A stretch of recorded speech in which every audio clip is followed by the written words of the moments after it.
Joe Rogan is someone who's become synonymous with the UFC, be it as an octagon interviewer or the face of the UFC commentators. We've seen him do everything inside the UFC octagon for the last 3 decades, and it's no secret he has a life outside of it that's equally as exciting and engaging to the masses in his various other ventures. But before Joe Rogan was cracking jokes in his stand-ups, hosting Fear Factor, or dropping knowledge bombs on his podcast, he was throwing down in the gym and strangling his peers on the mat. I was pretty good at striking.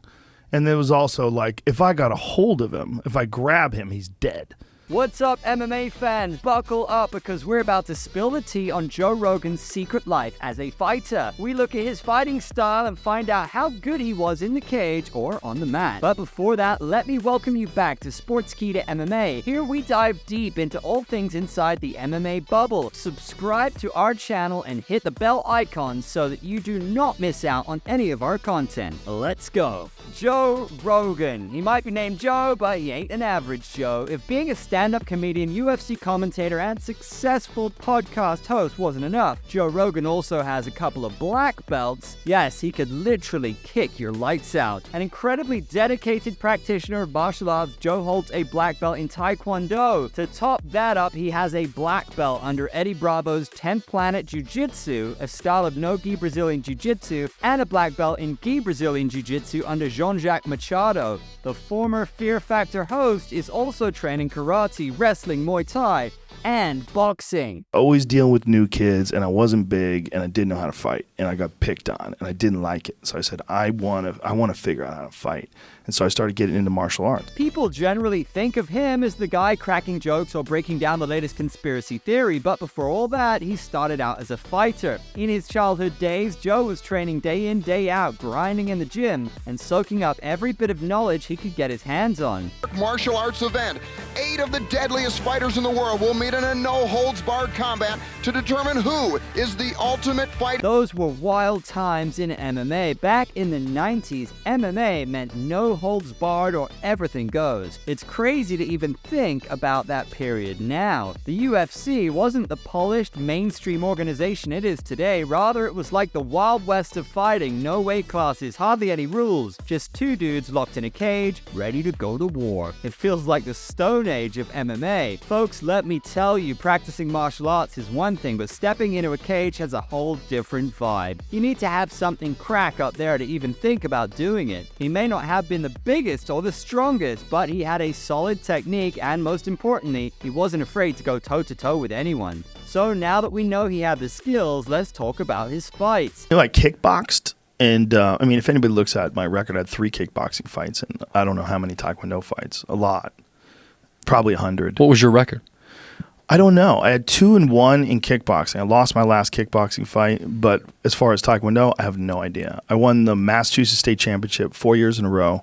He took up karate at 14 and took part in many competitions during his school days. 1 year later, he started practicing Taekwondo. By the time he was 19, his kicking game was so refined that he was awarded a black belt in Taekwondo. His crowning achievement came when he won the US Open Championship, a Taekwondo tournament, as a lightweight. He was the Massachusetts full contact state champion for 4 consecutive years.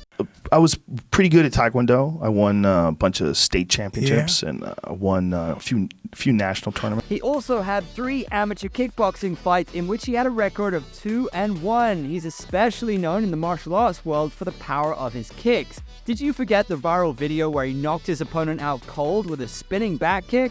Before you jab me with Michael Bisping's famous catchphrase, "Are you intoxicated or something?" In a viral YouTube video which has been viewed over 13 million times, Joe's seen kicking the bag in a gym. The part about virility isn't coming because Joe, the famous podcaster or comedian, is doing that, but it's because he's doing it spectacularly with perfect technique and monstrous power. A lot has been made of Rogan as a commentator and just a massively influential figure overall, but nobody thought of him kicking the bag this spectacularly. I never seen anybody hit as hard. Like, I don't care if it's a punch. I never see a blow from a human being that hard. Man, I remember the bag when you were working in.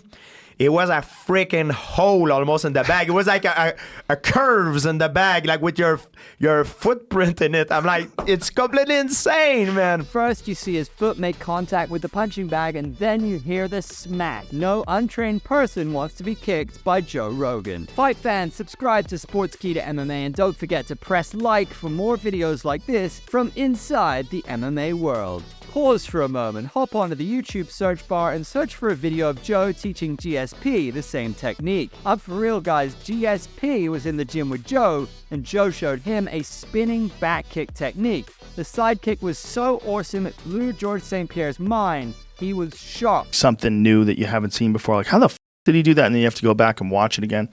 But do people think, how many people think that you did fight? In the video, it doesn't look like the former US Open Taekwondo tournament winner has regressed much. Like him or not, that's impressive for anyone who's 54 years old. But here's the real kicker. Despite his success in fighting, Joe Rogan eventually hung up his gloves and traded them in for a microphone.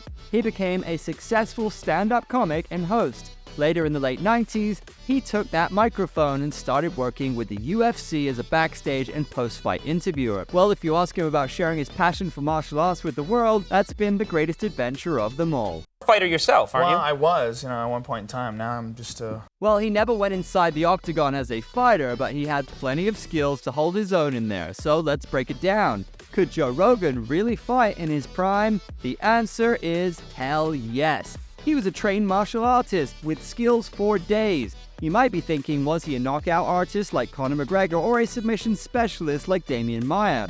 Well, he might have been a bit of both, to be honest. Joe Rogan's fighting style could have been a blend of Taekwondo, striking, and Brazilian Jiu-Jitsu.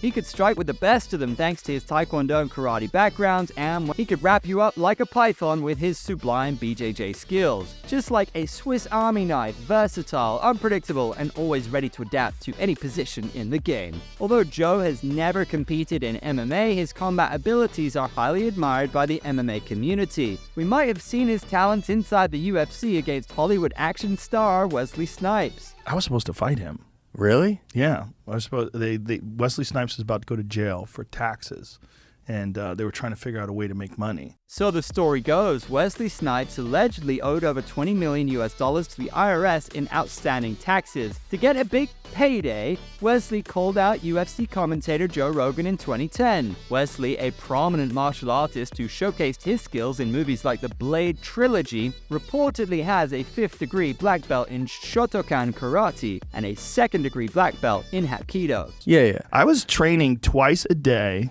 every day. After I did that, I would go to jiu-jitsu at night. I was fucking exhausted all the time. I couldn't believe how tired I was all the time. It was verbally agreed upon by Joe, Wesley, and the UFC. However, according to Rogan, Wesley went on stretching the negotiations, to which Rogan kept on agreeing, but eventually the fight fell through because Wesley backed off. It's very unlikely that the 56-year-old Rogan will put on gloves and compete at this stage. But seeing a 57-year-old Mike Tyson step back into the ring in the shape that he's in, well, you never know. Folks, there you have it, the untold story of Joe Rogan's secret life as a fighter. What do you think of Joe Rogan as a fighter in his prime? Will he ever step inside the octagon to give us a show that we've been waiting for forever? Let us know your thoughts and stay tuned for everything MMA. Thanks for tuning in, subscribe, and ring the bell icon. And if you haven't done so yet, please leave a comment as well, as that helps the algorithm. We will see you in the next video.